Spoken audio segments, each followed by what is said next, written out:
Hello friends, welcome back to my channel. Today we are going to start sum number 2 of exercise 3.1 class 10th. Our question is on comparing the ratios. मैंने आपको अपनी last video में बताया था ratios क्या होती हैं a1/a2, b1/b2 and c1/c2. Find out whether the lines representing the following pair of linear equations intersect at a point are parallel or coincident. आपको ये बताना है कि जो लाइंस होंगी, जो आपको इक्वेशंस दे रखी है, दो लीनियर इक्वेशन है हर एक क्वेश्चन में, तो आपको ये बताना है कि ये जो लाइंस हैं ये क्या है, पैरेलल लाइंस हैं या फिर कोइंसिडेंट लाइंस हैं, इंटरसेक्टिंग है या पैरेलल है, ये कोइंसिडेंट, आपको तीनों में से बताना है। अब आपने तीनों की तीनों पढ़ी थी ना, क्या क्या इनकी आइडेंटिटीज़ थी। फर्स्टली मैं आपको आइडेंटिटी बता देती हूँ। a1/a2 not equals to b1/b2, intersecting हम इसको बोलते हैं। नेक्स्ट है a1/a2 equals to b1/b2 not equals to c1/c2, इसको हम बोलते हैं पैरेलल। ये थी इंटरसेक्टिंग, ये है पैरेलल। और a1/a2 equals to b1/b2 equals to c1/c2, ये कौन सी है, कोइंसिडेंट्स। तो मैंने आपको तीनों की आइडेंटिटी बता दी है। अब इन्हीं से हम ये क्वेश्चन सॉल्व करेंगे। तो फर्स्ट वाला जो हमारा क्वेश्चन है, इसमें जो लीनियर इक्वेशन गिवन है 5x। अभी देखो इसका जो ये 5 है ये क्या है, a1, तो हम क्या a1/a2 लिखना था, तो 5/a2 क्या हुआ, सेकंड इक्वेशन का a वाला 7। बीच में कोई भी साइन नहीं लगाना आपको, क्योंकि आपको भी पता नहीं है कि कौन किसके इक्वल है। अब माइनस में है तो माइनस का सेम एज इट इज़ लिखा जाएगा, -4/6 एंड देन 8/-9। अब देखो आपको अगर ये कट रहा है तो आप काट दो, एक ही टेबल से होना चाहिए, लेकिन अगर नहीं डिडक्ट हो रहा तो आप ऐसे कैसे इसको छोड़ दो। ये तो हो नहीं रहा किसी से, क्योंकि दोनों प्राइम नंबर्स हैं। ये वाला करके देखते हैं, ये 2 से हो रहे दोनों, 2 2 एंड देन 2 3। ये दोनों भी किसी से नहीं हो रहे, तो 5/7 not equals to -2/3 and not equals to 8/-9। अगर आपके फर्स्ट a1/a2 एंड b1/b2 ही नॉट इक्वल आ जाए तो आपको c1/c2 दिखाने की ज़रूरत नहीं होती। इतने से हमें पता चल जाएगा कि कैसी लाइन्स हैं,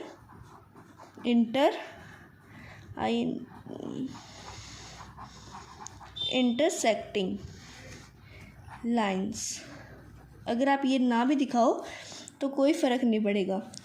नेक्स्ट जो हमारा क्वेश्चन है उसमें इक्वेशंस गिवन है 9x + 3y + 12 equals to 0 and then 18x + 6y + 24 equals to 0।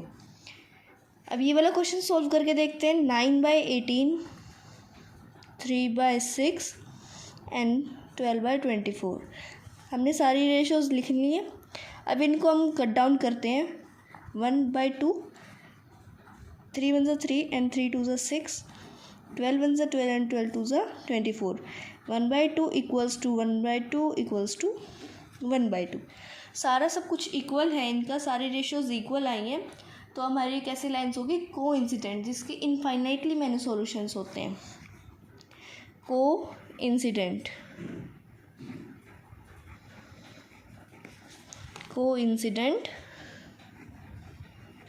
Lines. ये लाइन्स आपकी कैसी होगी, कोइंसिडेंट।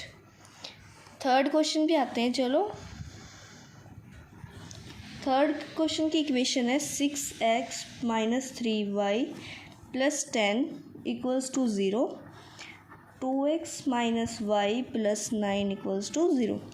आपको इन सब के कोफिशिएंट्स लिखने होते हैं। x एंड y के कोफिशिएंट a1/a2 एंड b1/b2, और जो कांस्टेंट टर्म्स होती है वो एज इट इज़ होती हैं। अब ये देखो 6/2 - 3y, इसका कोफिशिएंट क्या हुआ, -1, हम इसको -1 लिख देते हैं, एंड देन 10/9। 6/2 को कैंसिल आउट करते हैं तो 3/1 हो गया, माइनस से माइनस कैंसिल, देन 1/3, तो 3/1 equals to 3/1। But not equals to 10/9। ये हमारे कौन सा हो गया, जिसमें बस C1/C2 इक्वल नहीं होता, लेकिन A1/A2 एंड B1/B2 इक्वल होता है। हम इसको बोलते हैं पैरेलल लाइंस।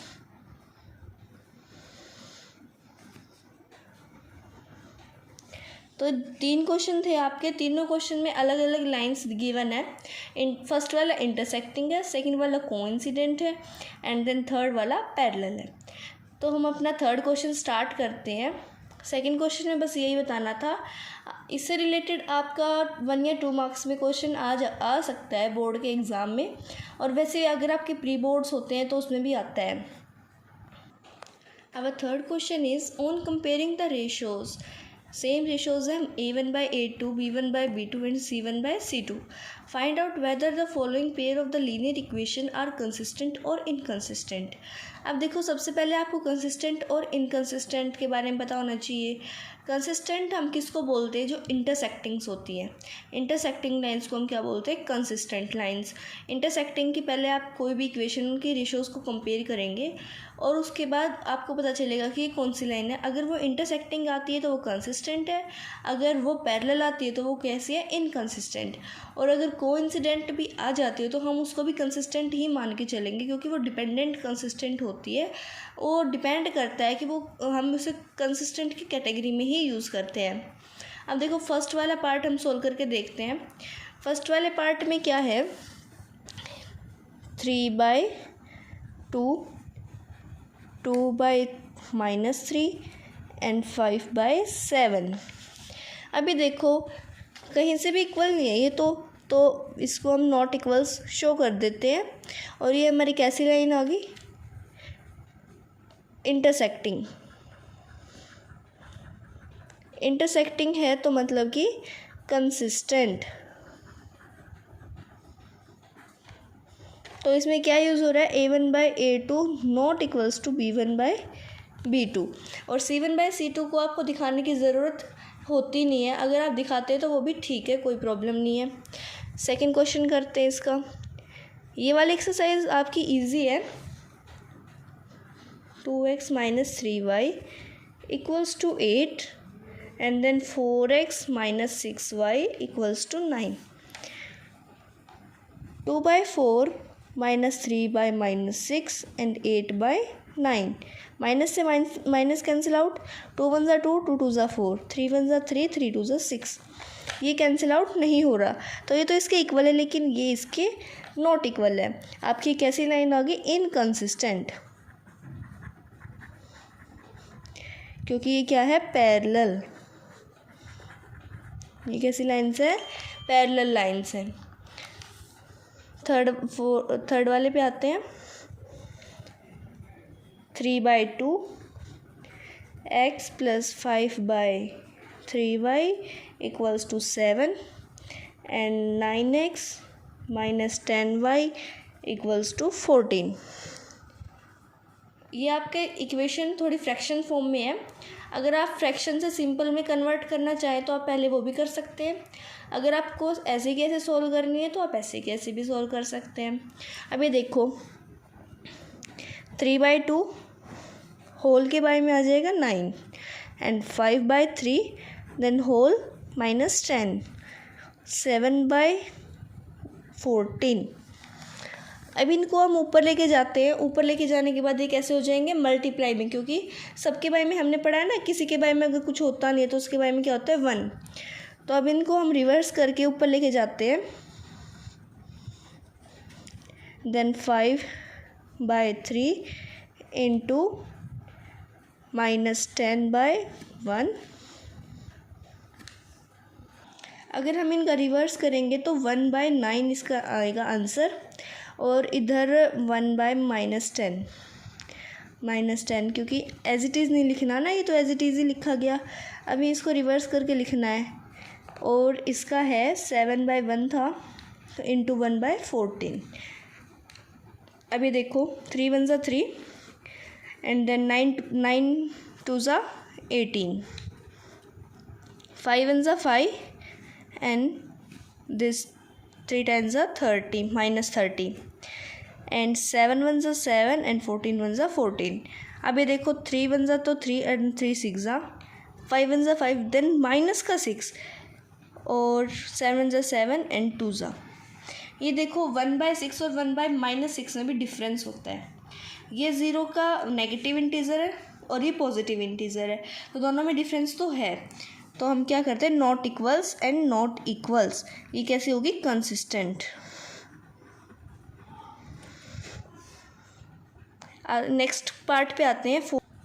हमारा जो नेक्स्ट पार्ट है वो 5x - 3y = 11 and -10x + 6y = -22। इसको देखते हैं। 5/-10 -3/6 and 11/-22, 1/2, 1/2 and 1/2।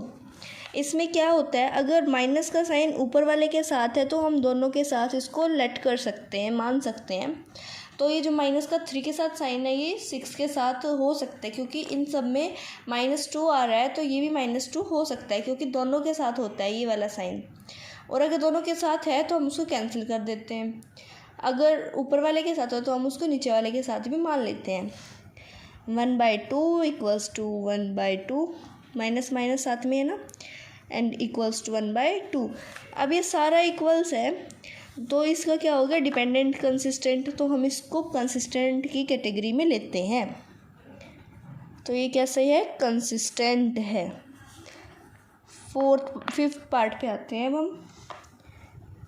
4/3x + 2y = 8 and 2x + 3y = 12।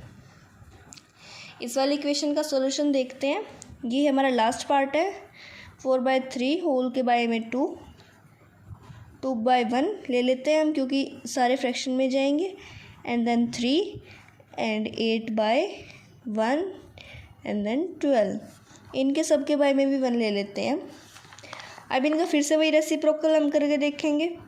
1/2, 2/1 into 1/3 and 8/1 into 1/12।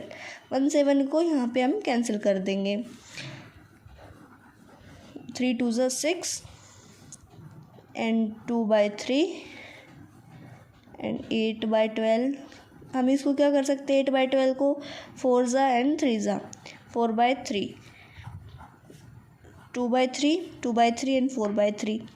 अब ये तो अलग अलग हो गए, डिफरेंट हो गए, तो हम क्या, ये दोनों इक्वल्स है लेकिन लास्ट वाला नॉट इक्वल्स है। लास्ट वाला नॉट इक्वल्स है तो ये कैसी लाइंस बन गई हैं हमारी, पैरेलल। पैरेलल को हम क्या बोलते हैं, इनकंसिस्टेंट लाइंस, इनकंसिस्टेंट लाइंस। तो ये हमारे 2 क्वेश्चंस थे, question number 2 and question number 3। मैंने आपको हर एक पार्ट का सॉल्यूशन दिया है। अगर आपको समझ आया, आई होप सो आपको समझ आया होगा, तो प्लीज़ कमेंट करके ज़रूर बताएं। मेरे चैनल को सब्सक्राइब कीजिए, वीडियो को लाइक कीजिए, ताकि आपको सबसे पहले मेरे चैनल पे जो वीडियो आए आप सबसे पहले देख सकें। नोटिफिकेशन ज़रूर ऑन कर लेना। Thank you so much for watching my video.